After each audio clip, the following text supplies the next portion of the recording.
everyone. So I am going to be going public about the 2.5 years of harassment that I have been subjected to by a group of neighbours who continuously subject me to the worst kind of harassment, intimidation, threats of violence, all sorts of stuff every single day.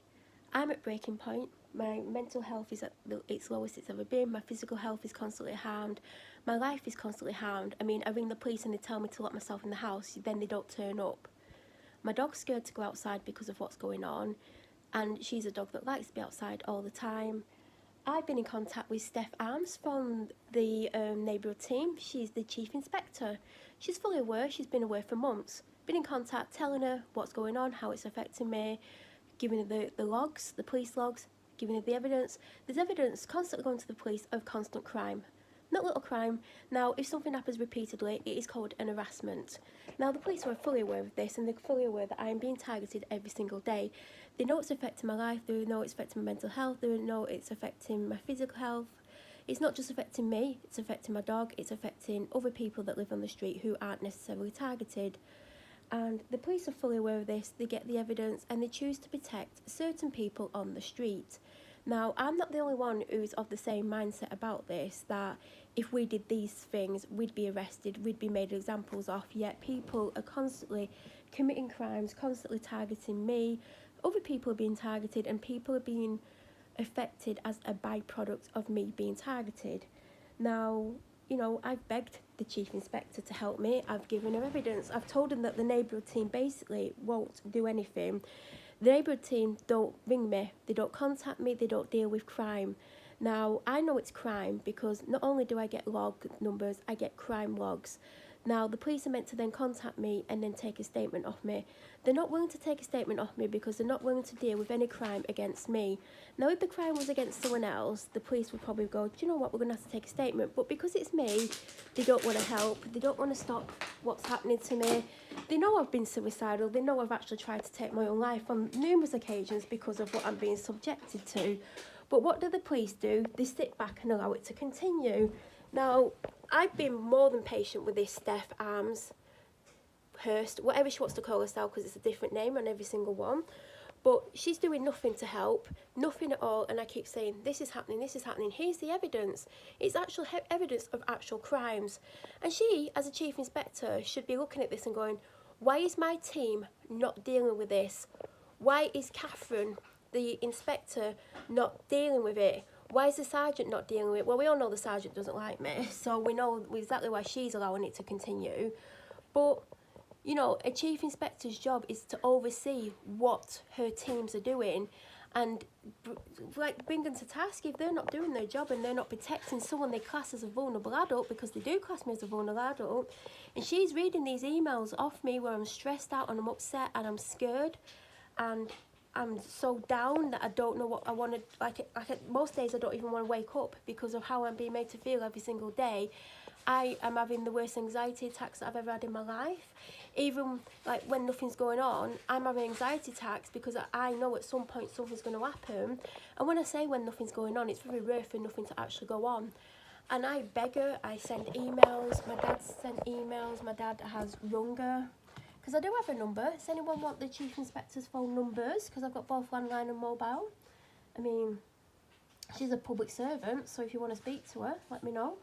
But she's just sitting back, and she's been in contact with me for nearly 3 months at least. And she's aware of what's going on. She's reading these emails, she's seeing the report, she's seeing the evidence. Does she go to the inspector and say, hey Catherine McIntyre, what's happening? Does she do that? No, they're just letting this continue. She's not helping me. She's aware of the impact it's having on me in every single way possible. She knows I'm at breaking point. I've told her I'm at breaking point and told her how I feel. Yet she's doing absolutely nothing. Yet she's the chief inspector. Now, she's being paid to be the chief inspector and she's a public servant and she's actually meant to protect people. And I've made loads of disclosures to this woman and she is refusing to do anything. She's refusing to respond now. She's doing nothing. She's getting these emails from me, she's getting them from my dad, she's probably getting them from other people, and she's doing nothing. She's allowing me to be tortured in my own house every single day. Now, does anyone else think that's wrong? That someone whose job is to protect someone or people is getting all this information and she's not actually acting on it. She's not doing anything to stop it. And I'm literally begging her in the emails and I'm saying, I can't physically cope, I can't mentally cope. You're leaving me these situations. And I even predict what's going to happen. I even say, this is going to happen. And it does happen. And her job is to stop it from happening before it actually happens, or the police are meant to attend and stop it whilst it's in progress. But no, this never happens. They're refusing to allow me to give statements even though things have been crimed, because it seems they approve of what's actually happening to me. Because if that's not true, they would actually do something about it. If they didn't approve with what I'm being subjected to and how I'm being tortured, because it is torture, that is even putting it mildly, it's far worse than that. You know, she's allowing it because she's reading the emails and she's doing nothing, and she's got a lot of power, yet she's not taking her team to task and saying, look, why is this happening? Why are you not stepping in? Why are you not taking statements? Why are you not making arrests? Why are you not charging people with these crimes? Because they are crimes, literal crimes that are going on. Now, obviously, I'm not going to go into detail because obviously I am obviously stalked online by some of these people as well. So if I say, oh, this and this, they'll then get the story straight, because they always talk about getting the story straight. They've done that since day one, which the police have evidence of. Now, I've been targeted heavily today as well. And, you know, it's not a coincidence that all this stuff's happening and that I'm the target. Now, the police know who is causing all of this, yet what are they doing about these people? Nothing. They're allowing me to be pushed and pushed and pushed. Now, I'll tell you what, if the police are watching this, if you think if I kill myself, this is all going to go away, I'll tell you what, there's about 5,000 clips of the harassment, of the police reports, and of the police attitude towards me that will instantly be released publicly. Now, you may be able to cover up what you're allowing to happen to me, but when it's all out there in the public domain, because the public have the right to know what you're doing to me, because I'm at breaking point, I'm left with no option but to do this video, and I will be doing media interviews, and I will be going public. Now, you can see if I'm going to do it or not, because I said I was going to do it, and you're waiting to see if I'll do it. I can prove everything I'm saying. I can prove everything I'm saying about the police neglect towards me.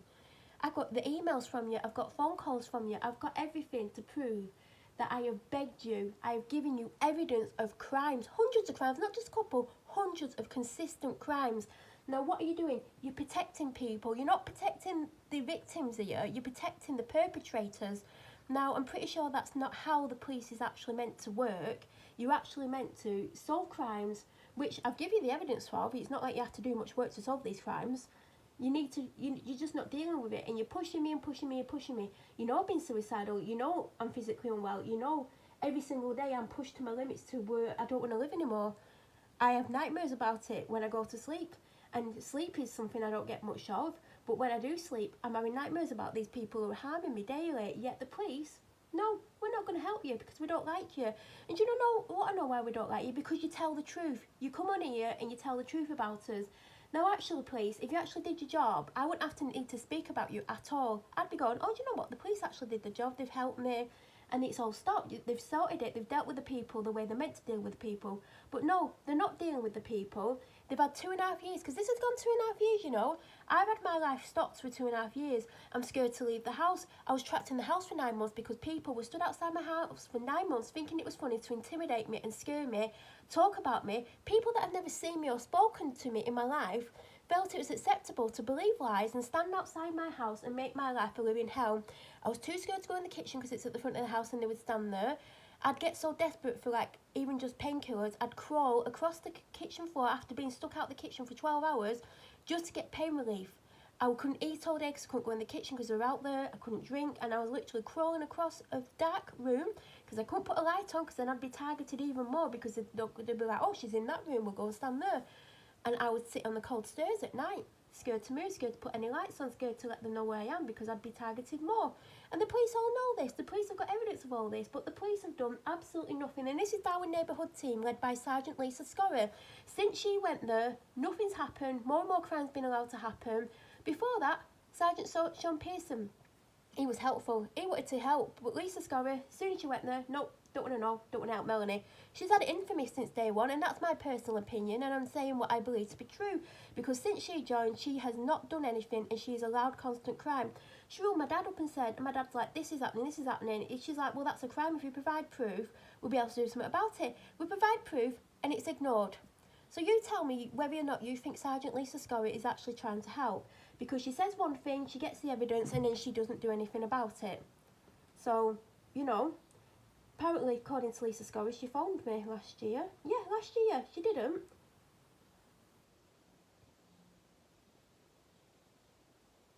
It's like Catherine McIntyre. She tells me to report things, and then I report them. They get crimed. PC Karen Sutcliffe refuses to deal with them. No, I'm sorry, PC Sutcliffe. I don't think you should be involved. You've been very biased since day one. You don't like me. You've made that very clear. You've not done things when you have done a statement. You've not done the appropriate thing regarding that statement, and you've gone after the smaller thing in the statement, not the actual big deal in the statement. You record me illegally, and you lied to me. Now, I've got proof of this, Cameron. Now, you're not meant to record me because I spoke to a DCI. You're not allowed to record without permission, and you're supposed to say, I am recording you, right? He's never once done that. I've had to ask him. And even though I've asked him not to record me, he keeps recording me, which is illegal, and he's not telling me. Now, I got told by the DCI that, yeah, they have to tell you that they're recording, and if you say you don't want to be recorded, they have to stop recording. Yet Karen Sutcliffe, PC, from Darwen neighbourhood team, thinks it's acceptable to keep filming me. He don't film the neighbours who are committing the crimes, he's filming me. He's recording our conversations. Now, also, I'd like to bring up the point. The police keep telling me they can't go single crewed to addresses, and they keep coming here double crewed, right?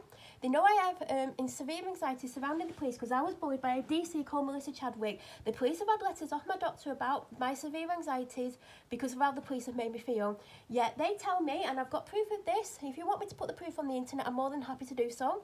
That they're saying that they had to go double crewed everywhere. Would you like to tell me why you're going to neighbours' houses single crewed? Because apparently, according to you, you go everywhere double crewed. So would you like to tell me why you're treating me different in that respect as well? Because I'd like to know why the neighbours on the street are getting preferential treatment and I'm being allowed to be harassed to suicidal point. Yeah? Do you think I've not had enough by now? I've had 2.5 years. Every single day. I've had it today. I had it yesterday. I had it the day before. And I'm pushed to breaking point and I'm on the phone to the police, absolutely broken. And they're like, oh, we'll send officers. The officers come. No, because I tell you what, it goes to neighbourhood team. And you might as well go to the Tooth Fairy, because that's as good as it's going to get. They do nothing. They allow me to be tortured and to be trapped in my house and to be pushed and pushed and pushed. Because you know what? The police want me to commit suicide because they think it'll go away. Well, it won't go away because loads of people have these clips and they'll be automatically released. And everyone will see what I've been put through for 2.5 years. Who was involved because you're protecting them. Also, what they've actually done consistently, how it all points back to the same house on the street and how the police have got all these crimes logged. They've got all the evidence showing who's done it, what's happened, who's caused it. You know, they've got me telling them how I'm being made to feel, what's happening to me, what, you know, the physical impacts, the mental impacts, not just on me. There's people on the street in the 80s that are suffering. People with dementia that are suffering. People with heart conditions are suffering. My dog is too scared to go in the back garden when certain things are going on. Now, she likes to be outside. She's a husky. She loves being outside. It's her favourite thing. She loves being outside. And she's going to the door, hearing the noise and refusing to go out. And she's staying inside for 6-7 hours when she would normally be outside. So it's not just me being trapped in the house, me restricted to when I can come and go. There's a dog. My dad doesn't even want to come home because it's stressing him out so much. You know, do you know what I mean? And we're being subjected to this every day. And I'm saying to this chief inspector, this is going on. Please help me. I'm asking her to help me. I'm asking her to contact me. She's refusing to contact me. Yet the former chief inspector, Steve Rides, he wronged me. He got involved. But this Steph Arms, whatever she's decided her name is today, she's refusing to deal with it. She's seeing these reports. She's looking at what's going on. She's had all sorts of evidence of what's going on. She knows what it's doing to me. She knows who's causing it. She knows what's happening. Yet she's refusing to deal with these crimes against me every single day. And I know the crimes. I mean, people go to prison for far less than what I'm put through on a daily basis. So my question is, why are the police protecting people? Why are other people being allowed to do these things? Because I tell you what, I got accused of feeding birds. Yeah, I got accused of feeding wild birds, which I've done for years and years and years and years. They're like, oh, we're going to get you questioning because you fed some birds. Yeah, that's how stupid it is. I've not actually done anything, so they have to think of something to get me to go in for a voluntary interview. And yeah, you've been feeding birds. Well, yeah, because people do feed birds. Do you know what I mean? That's how ridiculous it is. They cut my dad's hand as well. I've got evidence of them standing outside. My dad was opening the door to them and they cut his hand on the door and he said to them, you did it. And they stood outside on camera. Would you like to address this, please? Because I've got the footage and so does my solicitor and other people of you getting your story straight, saying that, oh, we'll say it was her. Now, and then you wonder why people don't trust the police. You cut an elderly man's hand by forcing the door as he was opening it, and he was like, I'm opening it and open it, and then he cuts his hand and there's blood everywhere. I'm nowhere near him, which the police know I'm nowhere near him, and I can prove that because the CCTV of where I was. And then you're outside saying, oh, well, she did it. No, I didn't actually do it. So you're accusing me of things that I've not actually done as well. So, you know, if you've hurt someone, you should at least admit to it. Now, you're constantly letting crime happen to me every single day in my life. And I'm at the point where I don't want to live. I literally don't want to live. I've not wanted to live for 2.5 years, but I'm at the point where if this doesn't get stopped, I will take my own life because I'm being pushed and pushed and pushed and pushed and pushed. And these people that are pushing me, they know the effect they're having on me. They know how I feel because they're stalking me online and they're watching my videos. And they know what they're doing to me. Now, any decent parent or person would be like, oh, this is how they're feeling. Oh, what, do it? I don't want to hurt someone like that. So think of the mentality of people that know what they're doing to me, yet they continue it. What kind of person would do that?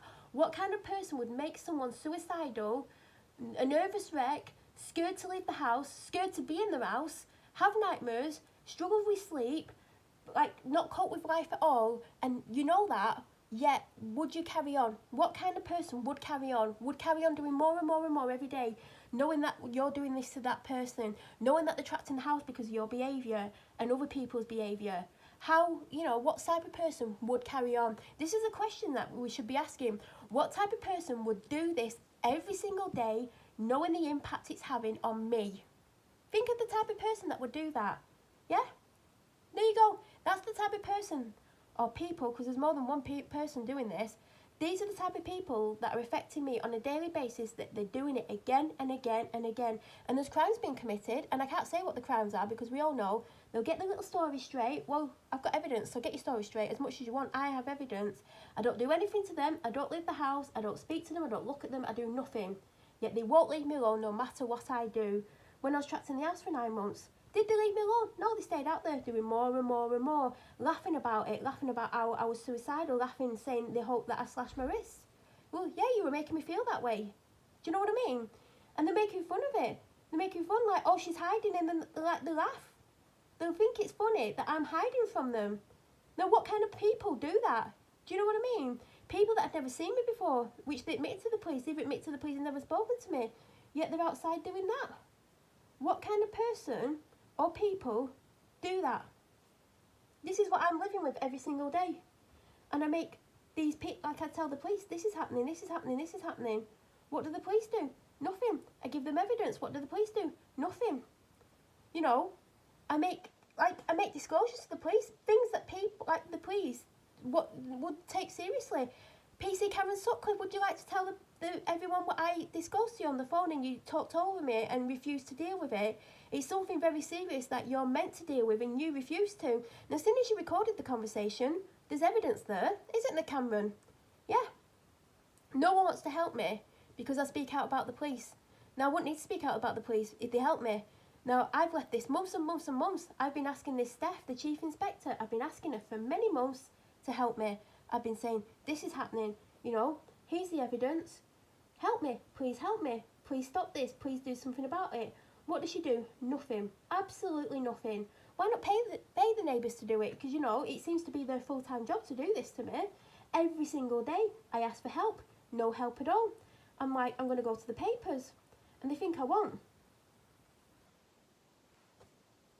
There you go. It says inspected, which is actually the chief inspector. Also, I can prove it. Because, let me get an email up from her.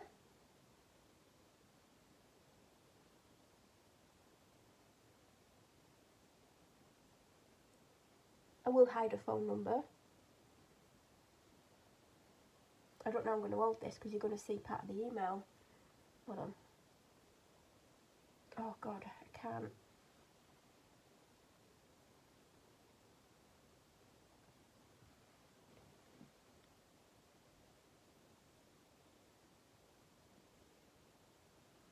See that? So she has been in contact and she's just ignoring all these reports. I'm literally begging her to help me. I'm like, I'm at breaking point, I can't cope with this anymore. I'm telling her how it's making me feel. I'm going into detail, I'm telling her everything. What's she doing? Absolutely nothing. Is she speaking to Catherine McIntyre? No, not speaking to her, not doing anything, not sorting it out, not arranging for me to make statements, because there's things that have been crimed that should get statements, but then again, things have been crimed lots in the last year, and the neighbourhood team refused to help me. Now, would the neighbourhood team like to explain why they're singling me out and not helping me? You've had over 1,000 reports. Now, I only report about 20% of the things that go on because A, it's mentally draining constantly ringing or doing it online. B, everything gets ignored. C, the neighbours can apparently commit crime against me constantly and the police won't do anything. So would the neighbourhood team like to explain to whoever watches this video, the media, if you want me to do an interview, I am going to be setting one up anyway, but if any other media outlets, the Daily Mail especially, want me to tell the story, I can back everything up. I've got evidence of absolutely everything. The harassment, the police lack of help, the police lack of support, the police actually telling lies. There is a DI, Kate Kennedy, who lied to professional standards. I had several phone calls with DI Kennedy, and I will expose DI Kennedy, Chief Inspector Tim Brown, DCI Tim Brown, because Tim Brown said he would sort this and he hasn't.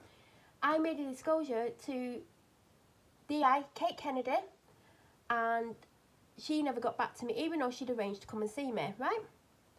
And everything I believe, saying I believe to be true, and I can actually back up, and I've got what they refer to as receipts. I can back up everything I'm saying. DI Kennedy never got back to me, and I waited, and I think I rang 101, I'm like, is she in, blah, blah, blah, got told she was in, never got back to me. And then I had to go to unprofessional standards, and we all call them unprofessional standards because at the end of the day, you go to professional standards, the police officers protecting the police, they turn it round on you, say nothing's happened, even though you prove it. In fact, they refuse to let you give evidence, and then they don't do anything about it, and they let police commit crimes, basically, because that's what's gone on, and I can prove it. And D.I. Kennedy basically said that during this conversation, I'd said nothing had happened.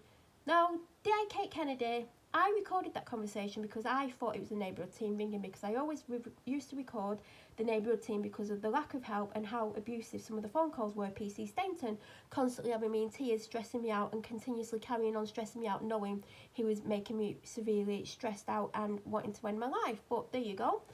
And I accidentally recorded it because I didn't know it was D.I. Kate Kennedy. I just didn't expect it to be her.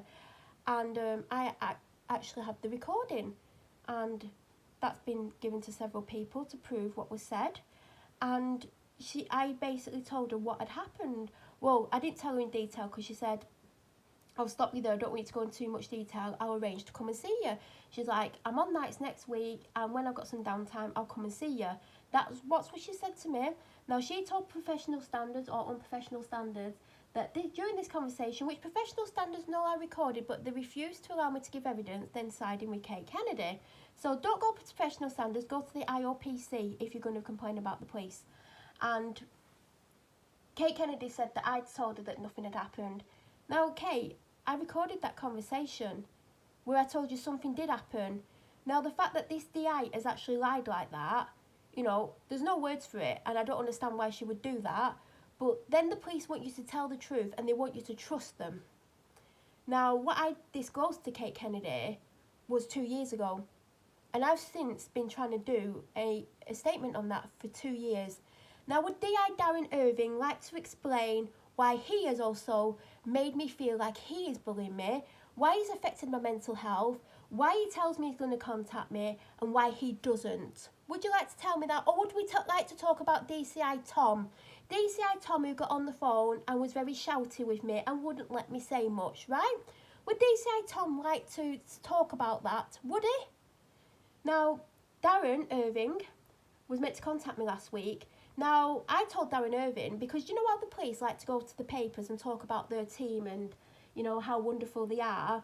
And I told this DI, Darren Irving, last week that I'm going to go to the same place where they did a story on themselves and made themselves look good. Because at the end of the day, there is two sides to every story, isn't there? Now, the second side of the story is they pick and choose who they help. And then they ignore serious crime against other people, like me. because they don't want to deal with me, because look what I'm doing, I'm speaking the truth. Now, if you'd actually dealt with me and actually took things seriously, and, you know, you've got the evidence for everything, you know, you're refusing to help me. Now, would the police like to explain why two different teams of police are just allowing people on my street to harm me? Because I tell you what, accusing me of feeding birds, crime of the century. Oh no, but arresting someone to the point where they want to die, that's fine, isn't it? You know, making them suicidal, making them scared to go out the house, making them petrified of doing anything. Because I tell you what, when I do something that's outside the hours that I'm technically allowed to go outside the house, I'm then tortured for days because of it.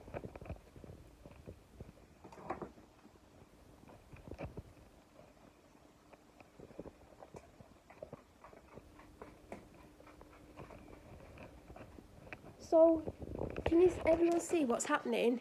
The police are allowing me, a vulnerable adult as classed by the police, to be targeted every single day. Every single day. For hours and hours, every single day. They know I've been suicidal. They know most days I feel suicidal. They know I dread waking up in the morning. Now, people shouldn't dread waking up because of what the neighbours might do to them. Do you know what I mean? But the police, oh, we know how she feels. You know what? We're probably going to have a laugh about the reports, because you know what? They never ring me about my reports. Never ring me. And it's not just me. I know there's other people on here that have reported things and nothing ever gets done about it. No one contacts them. Like, there's evidence. I've got evidence of all sorts of things. Like, there's something that happened last year and it wasn't investigated. And the police said to the person that it happened to, we'll contact Melanie, because Melanie has the footage of what went on. They didn't contact me. They didn't do anything about it. A couple of days later, they went to two of the people that were involved, because there were more than two people involved, and they had a bit of a laugh outside. So I wonder what they were laughing about. And I do have the video of that. And it was Cameron Sutcliffe again. Cameron Sutcliffe, why do you think it's acceptable to allow the neighbours to do this to certain people on the street? I mean, your job is to actually protect people, but you're not protecting me. You're not protecting other people who, A, are targets, and also people that are getting stressed out and upset because other people are being targeted and they're being affected by what's going on. Now, why are all these people getting protected, yet I get accused of feeding birds? Yeah, crime of the century, feeding a bird. You know, I had bird feeders at my house. I've lived here nearly 8 years, and no one's had an issue about them. But no. When I don't go outside and argue with them, when they're intimidating me and I'm too scared to go outside, they come up with whatever they can to make me look bad. And all they can come up with, the police, is, oh, Melanie fed some birds. Yeah, crime of the century. Yes, someone fed some actual birds. I mean, oh my God. Like, yeah, I'm being terrorised. I'm being threatened to be killed. And they've got evidence of me being threatened to be killed. But what will the police do about it? No, nothing. No, it's fine. You just threaten to kill her, make her feel fear all the time. You do this, you do that. It's all right. We'll protect you. And this is exactly what's going on. This is what's going on, and I keep asking for help. Now, I am going to go to the papers. I am setting up an interview. If anyone else wants an interview, if anyone else wants the videos, and you're from the media of any sort, you can have the videos of what's gone on. I can also prove what the police have done. I can prove all my police reports. I can prove the police never contact me. I can prove that I've been shouted at. I've been by the police. They've been rude to me, and they've also lied. D.I. Kate Kennedy said that I told her nothing had happened. So why have I got a recording of me telling her something had happened?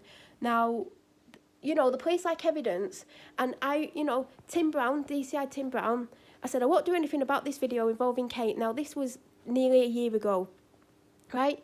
Still, they've not done anything about what I've reported. I keep asking. Darren Irving was meant to ring me on Monday. He hasn't bothered to ring me. So they're letting me be a target. They're allowing all these things to happen. They're ignoring evidence. They're ignoring witness statements. They're ignoring what's happening to me and other people, and they're protecting a few people on our street. Now, why are these people being protected? That's the question. Is it to do with the jobs? Is it to do with the fact that they just don't like me and other people that are being targeted? Now, the police are meant to be biased. They're not meant to, get involved in sides. They're meant to look at the evidence. Now, seeing as they've got evidence of all these crimes that I've been reporting, why are they not doing anything about it? Why? And why are these people constantly targeting me when I barely leave the house because I'm too scared to leave the house? And if I leave the house outside certain times, I get targeted even more, because apparently I'm not allowed to have a life and I'm not allowed to leave the house. And do you know what? I was trapped in the house for 9 months, and when I started to go out, I didn't even want to go out because I was petrified. I went out a couple of times. She's not allowed to leave the house. That's what people heard someone saying. And then I was targeted massively because I dared leave the house a couple of times. Now, this ain't right, this ain't normal. The police know what's going on, the police know who is doing what, yet they're refusing to do anything. Now, would Lancashire Police like to explain this to the world? Because I will go more public than this channel, because I've had enough. I've had 2.5 years and I'm subjected to hour after hour after hour every single day. Yet no one is stepping in. No one's stopping it. The Chief Inspector's fully aware of it. Even the Superintendent knows. So would anyone like to speak to the Superintendent and ask him why he's standing back and allowing this to happen? That's the question. I've had enough. I'm at breaking point. Do you think I want to wake up in the morning? No, I don't. Do you think I want to be trapped in the house all the time? No. Do you think I want to have my bloody mental health pushed and pushed and pushed and pushed and pushed? No, I don't. Do you think I want to feel unsafe and frightened of certain people? No, I don't. I want to be able to live a life, and I've been stopped for 2.5 years. Now, the police have evidence of it, yet they're doing nothing. I've had enough. Enough's enough now. I am going public. The police have had months to sort this. I told this buddy, Steph, whatever her last name is, Arms, Hurst, because her email address is different to what the name's coming up. Anyway, Steph has known. Steph has had evidence. Steph knows how I feel. Steph knows I can't cope. Steph's doing nothing. And I said to Steph, if you can't do your job, I suggest you quit your job and get someone who's actually going to come in and do it. Because it would appear she's not doing her job, because her job is to actually ask questions and to deal with this. But she's not dealing with it. She's allowing me to be pushed to breaking point. I've had enough now. Enough's enough now. I've had enough. I'm done with this, and I will start releasing stuff to the press. I've had enough. You've pushed and pushed and pushed me to breaking point. And this is the police as well. The police have had my mental health as much because they ignore crime. Police reports come in, they're meant to attend. No, we're not attending, we're not ringing her, we're just going to allow it to continue. We don't care if she jumps off a building, because you want me to do it, well, it still comes out, regardless of if I take my life or not, it's all coming out. I've had enough of this.